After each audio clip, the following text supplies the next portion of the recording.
Halo Sobat Bepom, apa kabar? Selamat datang di podcast Balai Besar POM di Mataram. Tema kita kali ini adalah racun atau cuma mitos. Teman-teman pernah nggak sih waktu kita scroll-scroll Instagram, TikTok, atau mungkin WhatsApp, itu kita nemu informasi kayak gini, hati-hati kosmetik ini mengandung bahan berbahaya. Atau juga mungkin skincare racikan ini lebih ampuh daripada skincare biasa. Atau juga mungkin ini ada produk nih viral, berarti udah pasti aman. Nah, pernah nggak sih kayak gitu?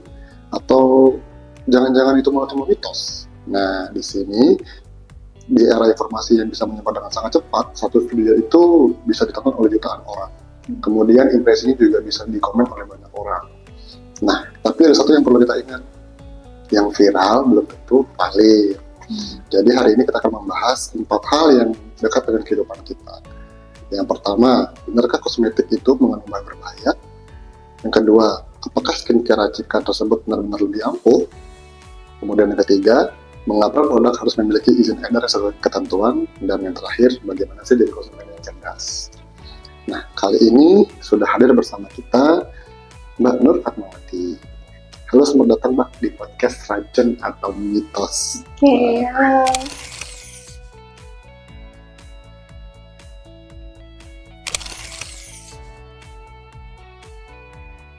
Oke, halo.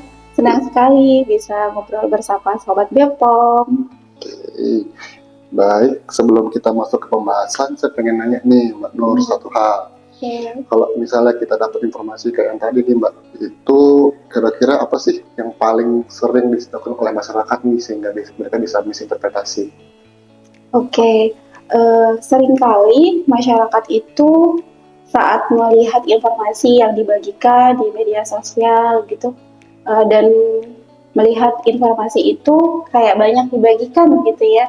Jadi mereka seperti langsung percaya tuh terhadap informasi itu, padahal belum tentu informasi yang dibagikan tersebut meskipun jumlah share-nya begitu sangat banyak, belum tentu informasi itu benar. Jadi kita juga harus mengecek sumber informasinya dengan benar, karena belum tentu informasi yang dibagikan itu sudah jelas kebenarannya. Oke, berarti prinsipnya untuk hari ini Mbak ya, kita jangan cuma percaya tapi cek dulu. Oke, kita masuk ke segmen yang pertama Mbak ya. Di sini kita sering lihat mungkin beberapa waktu ke belakang ada influencer mungkin ya sering mengatakan bahwa kosmetik ini mengandung bahan berbahaya gitu, atau hati-hati nih produk ini berbahaya gitu. Nah Mbak, sebenarnya apa sih yang harus kita cermati nih saat misalnya masyarakat mendapat informasi seperti itu? Oke, jadi ini ya, sebenarnya kita harus membedakan mana itu informasi yang sifatnya dugaan, kemudian ada juga kita bisa melihat klaim di kosmetik itu, ada juga sebenarnya fakta. Nah, kalau fakta ini kita biasanya harus buktikan dengan pengujian atau pemeriksaan. Jadi tidak sebuah yang beredar informasi di media sosial itu menjadi fakta, jadi harus bisa dibuktikan kebenarannya. Oke, contohnya seperti apa Mbak? Oke, misalnya ada di media sosial seseorang mengaku di video, oh saya menggunakan krim pemutih dan dalam waktu 3 hari seperti itu kulit saya langsung jadi putih tuh. Oke, nah itu kan apakah produk kosmetik itu dia karena sangat cepat memutihkan gitu, apakah dia dalam tanda kutip dia mengandung bahan berbahaya? Nah itu belum tentu, jadi harus kita buktikan kandungannya seperti itu melalui pemeriksaan atau pengujian seperti itu. Oke Mbak, terima kasih. Berarti kalau ada anggapan nih bahwa jangan pakai krim itu karena terasa panas, berarti itu kita jangan langsung percaya Mbak ya? Iya, betul. Jadi dengan efek yang tadi disebutkan, misalnya langsung terasa panas atau terasa langsung terlihat putih gitu dalam waktu 3 hari, jangan langsung percaya. Begitu juga dengan kita harus lihat dengan produk kosmetik itu sendiri, bisa dari aromanya, kemudian dari baunya, dari teksturnya seperti apa. Setelah menggunakan produk tersebut, kita rasakan itu seperti apa begitu.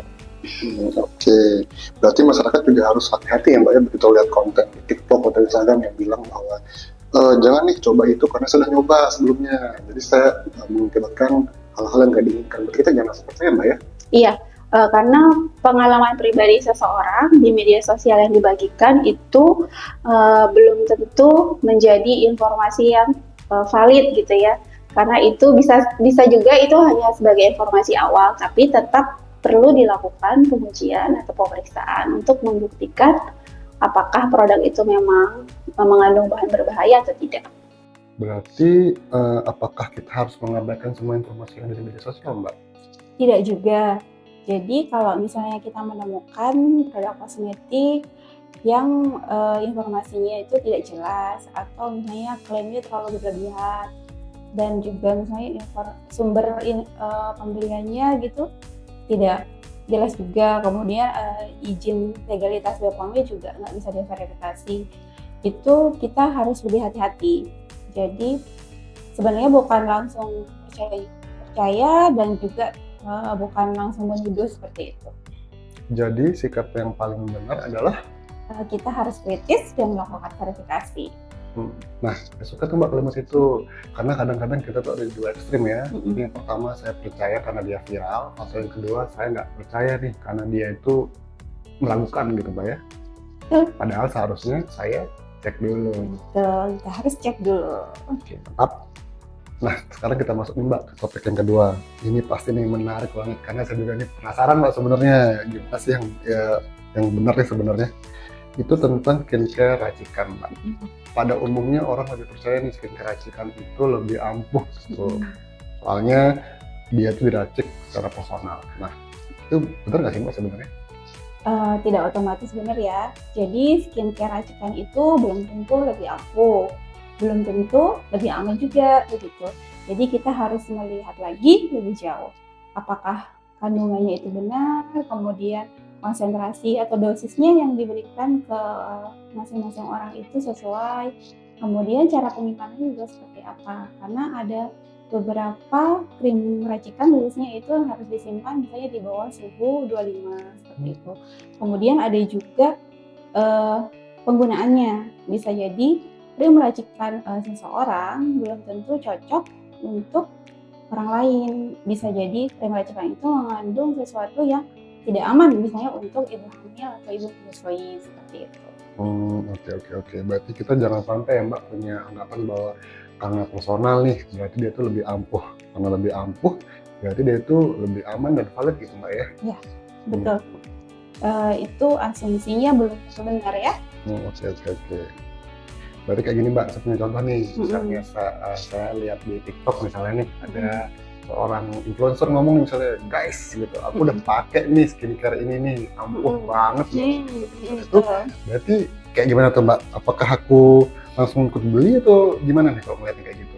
Nah kayak gitu, masalahnya kondisi kulit nih setiap orang itu kan berbeda-beda, jadi belum tentu apa yang cocok di seseorang akan cocok di orang lain seperti itu. Jadi kita harus mengetahui kandungan dari krim racikan itu dan harus dilihat juga aspek keamanan untuk digunakan di orang lain. Oke, berarti review itu bukan berarti jaminan ya Mbak ya? Betul. Testimoni itu mungkin adalah pengalaman pribadi ya, tapi bukan bukti bahwa produk tersebut cocok untuk semua orang. Oke, jadi kalau seperti itu nih Mbak, ada case lain nih, misalnya kalau orang-orang di TikTok itu ngomongnya nih, misalnya putih dalam 3 hari gitu Mbak, atau jerawat hilang dalam semalam, atau mungkin flek-flek bisa hilang dalam waktu seminggu. Berarti kita harus langsung curiga nggak sih Mbak sebenarnya? Nah, setidaknya kita sebagai konsumen itu harus lebih kritis nih. Nah, apakah klaim yang tadi dibilang itu yang sangat cepat atau yang sangat bagus itu kenyataannya itu harusnya kita bertanya gitu ya, apakah klaim itu benar, kemudian kita harus mencari informasi yang sesuai seperti itu. Oke, berarti yang kita lihat di media sosial tersebut itu sebenarnya belum tentu ya benar, meskipun dia di-review oleh influencer terkenal Mbak ya. Betul. Berarti harus mencari informasinya itu lebih lengkap, lebih valid gitu Mbak ya. Ya betul sekali. Oke. Jadi nih pesan penting buat teman-teman semuanya, berarti jangan pilih produk hanya karena ulasan atau review dari influencer yang terkenal. Nah, sekarang nih Mbak, kita masuk ke pertanyaan yang sering banget muncul nih Mbak. Kenapa sih harus ada izin dari BPOM itu? Soalnya ada nih yang mikir, yang penting produknya bagus. Atau, temen tuh udah pakai nih, udah aman, aku udah lihat sendiri gitu. Atau kayak tadi Mbak, ulasannya bagus nih. Nah, sebenarnya apa sih fungsi dari legalitas dari BPOM ini Mbak? Oke, legalitas atau izin BPOM itu adalah bagian penting dari sistem pengawasan. Jadi sebagai konsumen kita tidak mungkin tuh melakukan pengawasan menyeluruh sendiri gitu. Jadi kita sebagai konsumen mungkin hanya melihat dari segi harga, dari review orang, kemudian kemasannya bagus atau enggak. Nah, padahal ada berbagai aspek yang harus kita perlu lihat lagi untuk memastikan bahwa produk tersebut memenuhi ketentuan. Oke, jadi legalitas di sini tuh memberikan keamanan gitu Mbak ya, bagi pembeli dalam memilih dan saat memfilter nih produk-produk mana aja yang bakal diambil, seperti itu Mbak? Iya, betul. Jadi legalitas itu sangat penting. Nah, tapi konsumen juga harus lebih aktif seperti yang saya bilang tadi. Jadi jangan hanya melihat, ada tulisan BPOM seperti itu. Padahal dengan tulisan BPOM itu kita berarti harus tetap melakukan pengecekan tuh. Jadi kanal-kanal resmi dan memastikan produknya sesuai. Kanal resminya tuh kalau di BPOM bisa dicek di cekbepom.pom.go.id atau melalui BPOM Mobile. Nanti sobat BPOM bisa install di HP Android maupun iPhone. Berarti nih Mbak, belum kelar ya kalau cuma ada tulisan ada BPOM ini, ada logo BPOM itu berarti belum kelar ya. Kita harus cek dan pastikan, seperti itu Mbak. Betul sekali. Bagaimana nih Mbak dengan skincare atau produk-produk yang kita lihat di pasaran tuh harganya sangat murah gitu, baik itu di marketplace maupun di toko-toko offline tuh, terus kayak gimana Mbak? Soalnya kan kadang yang mahal itu orang lebih percaya gitu, sedangkan dia tuh murah banget gitu harganya. Itu kayak gimana Mbak? Apakah dia otomatis langsung berbahaya atau kayak gimana? Kalau harga murah, belum tentu produk itu mengandung bahan berbahaya. Tapi kalau misalnya harganya sangat tidak wajar, berarti kita harus meningkatkan kewaspadaan kita. Kita harus lebih hati-hati. Jadi kita harus melihat legalitas izin dari produk tersebut, kemudian kita lihat kemasannya, kemudian kita lihat informasi dan sumber tempat pembeliannya. Oke, berarti jika harganya murah nih belum tentu dia ilegal Mbak ya. Dan juga jika harganya tidak wajar itu jangan langsung buru-buru check out nih, tapi dicek dulu. Cek dulu. Benar nggak? Oke, sip. Nah Mbak, sekarang kita masuk nih ke sesi yang juga cukup menarik karena nggak bisa dipisahkan ya dari kehidupan kita. Menurut Mbak sendiri, sebenarnya buruk nggak sih efek dari media sosial terhadap informasi tentang kesehatan dan skincare itu Mbak? Tidak juga ya. Justru media sosial itu adalah sarana edukasi yang efektif. Jadi masalahnya tidak semua informasi yang beredar di media sosial itu memiliki kualitas yang sama. Ada informasi yang benar, ada informasi yang salah, ada juga informasi yang tidak sesuai dengan konteks, ada juga informasi yang keliru. Dan kita harus bisa memilah informasi tersebut. Oke, jadi misalnya kalau saya melihat di TikTok atau Instagram nih, ada yang bilang langsung nembak gitu Mbak, produk X ini berbahaya loh, seperti itu tuh aku harus gimana sih Mbak? Oke, pertama jangan langsung disebarkan ya. Oke, kemudian tanyakan siapa nih sumbernya, atau dilihat nih siapa nih sumbernya, kemudian dasar informasinya apa sih. Nah, terus apakah ada data pendukung hasil pengujian misalnya gitu, kemudian sumbernya pendukungnya itu apakah resmi dan kredibel, seperti itu. Oke, berarti nih sebelum kita tekan tombol share, alangkah baiknya kita tekan tombolnya itu search berarti Mbak ya? Ya, betul sekali. Oke, karena kadang satu klik aja itu bisa membantu kita menyebarkan informasi yang sebenarnya salah ya ke jutaan orang malah gitu di sosial media tersebut. Nah, kita sampai nih di sesi yang paling penting banget buat kita semua nih. Ya. Kira-kira gimana sih Mbak buat kita selaku user atau konsumen ini menjadi konsumen yang cerdas seperti apa sih? Oke, untuk menjadi konsumen cerdas harus pastikan cek klik. Ya, cek klik itu K itu adalah kemasannya. Jadi kita pastikan produk itu kemasannya baik dan dapat dibaca dengan jelas tuh informasi yang ada di kemasan. Kemudian cek label. Cek label itu, informasi pada label itu harus tertulis dengan jelas. Misalnya kegunaannya untuk apa, kosmetiknya, komposisinya apa, kemudian ada peringatan, ada tanggal kadaluarsa, ada nomor batch, tanggal produksinya, seperti itu.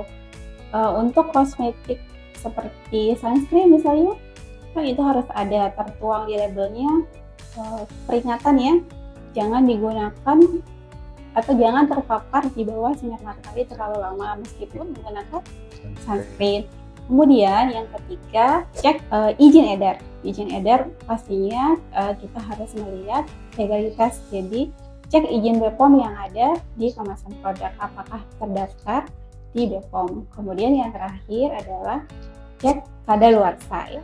Jadi kita harus pastikan kosmetik yang kita beli belum kadaluarsa. Oke, berarti kita ini harus cek klik berarti Mbak ya. Oke. Jadi bukan semata-mata kayak misalnya nih saya ke mall misalnya ngeliat, ih dia lucu gitu, atau diskonnya gede nih kan, Iya. tertarik kita buat beli, atau mungkin udah di review nih sama influencer yang kita suka gitu. Berarti bukan dari itu kita lihatnya Mbak ya. Ya betul, tetap harus cek klik. Oke, siap-siap. Berarti satu lagi nih yang penting, kita harus cek informasinya Mbak ya. Karena produk-produk itu yang udah kita cek, informasinya itu harus kita gunakan untuk mengambil keputusan ya sebelum kita membeli atau check out. Seperti itu Mbak ya? Ya betul.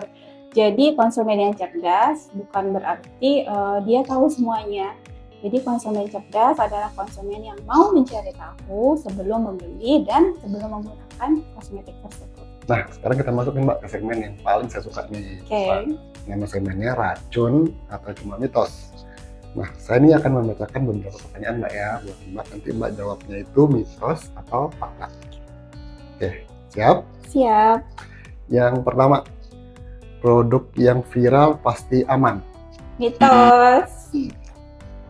Skincare racikan pasti lebih ampuh. Mitos. Kalau influencernya cocok, berarti juga cocok ya aku. Mitos. Oke. Legalitas produk itu perlu diverifikasi. Fakta. Nomor atau tulisan BPOM pada kemasan itu perlu dicek lagi kesesuaiannya. Fakta. Informasi yang viral nggak perlu lagi diverifikasi. Mitos. Harus diverifikasi dong. Oke. Nah, Sobat BPOM, dari pembahasan kita kali ini nih, kita udah belajar ya, ternyata produk-produk itu sebenarnya kita bisa cek lebih lanjut. Jadi, jangan langsung percaya kalau di media sosial, kita tuh melihat informasi yang kurang pasti gitu ya. Kita harus cek dulu, karena yang viral-viral itu belum tentu valid.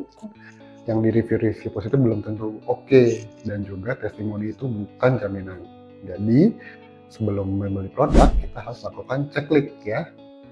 Klik itu cek kemasan, cek label, cek izin edar, dan cek kadaluarsa. Dan jangan lupa dicek informasinya. Karena menjadi konsumen yang cerdas itu, kita harus tahu nih peruntukannya untuk apa, yang kita beli itu tujuannya apa, dan juga dari mana sih informasi tersebut berasal. Nah, saya Arya dan narasumber saya. Mbak Fatmawati. Oke, di sini pamit dulu dari podcast Racun atau Mitos. Ingat, jangan cuma percaya, tapi juga cek dulu. Karena konsumen yang cerdas nggak gampang termakan mitos. Sampai jumpa di episode selanjutnya.